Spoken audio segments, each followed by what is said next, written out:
Hello and welcome back to the Concept Checkup. The point of Concept Checkup is to dive into the Warframe forums, look for a community-made Warframe concept, and talk about it. For the purpose of Concept Checkup, I will use my custom-built evaluating method known as AS. Without further ado, let's begin the checkup. For today's checkup we have Nebula, the star Warframe. Nebula was created by Mr. Pigman on the Warframe forums, and is unique from standard concepts because Nebula is designed as a damage-based frame whose damage does not fall off in late game. Nebula is similar to Banshee in terms of stats, due to having low health, average shield capacity, extremely low armor, a high energy capacity, and an average sprint speed. Needless to say, Nebula is a glass cannon with plenty of energy to back her up, so quick thinking sounds like a must. Nebula's passive is stars. Nebula's abilities create stars, which last for 20 seconds before dissipating unless used or shot. Nebula and her allies can shoot the stars, which explode with 600 blast damage in a 6-meter radius, with an additional 80 radiation damage to all enemies within 16 meters.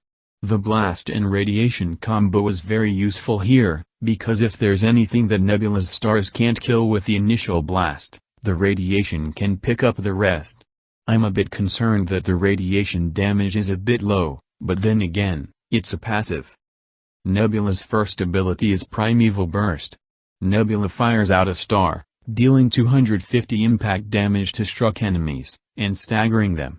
The star will remain there until it is moved again or times out after 20 seconds.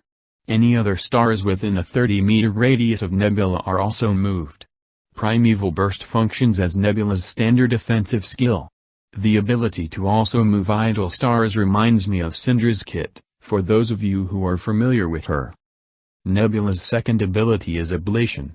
Nebula pulls all stars within a 25-meter radius towards her, forming a shield around Nebula that increases in size and damage reduction for every star pulled.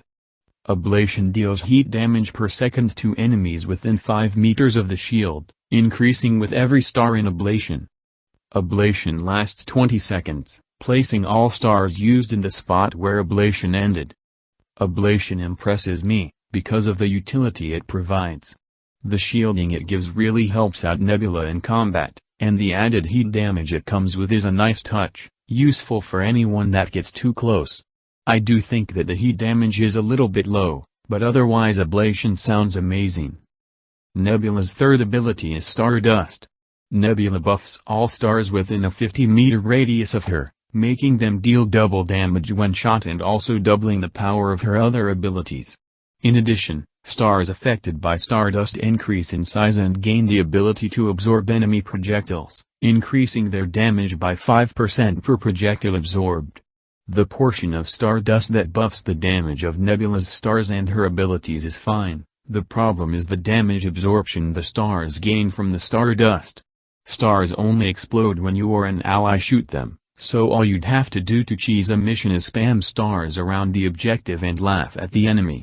Granted, Stardust is limited by its 25-second duration, but that could easily be fixed by a primed continuity. Not including the damage absorption that Stardust gives to stars, there isn't much to complain about. Nebula's fourth ability is Event Horizon. Nebula creates a gravity field around all of her stars on the map.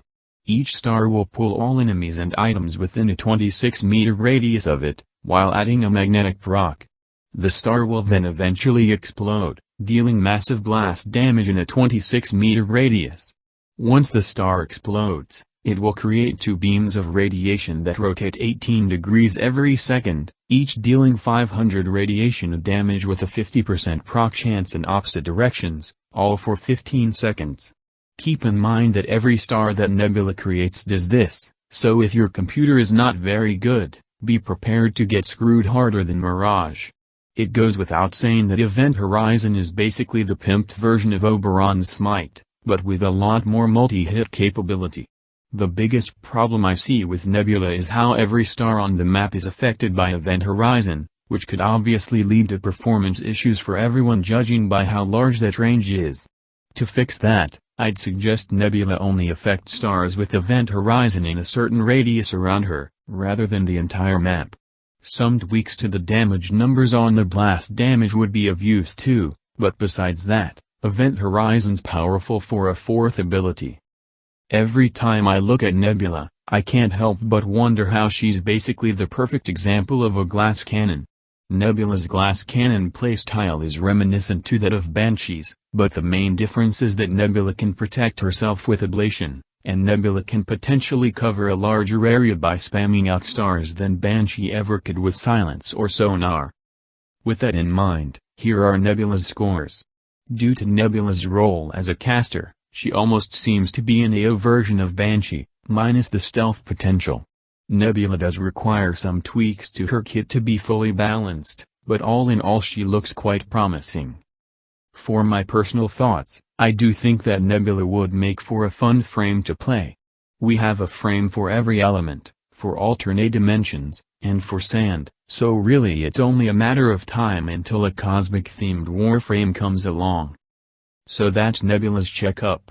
Tune in next time where I will perform a concept checkup on Andromeda. Thank you for watching.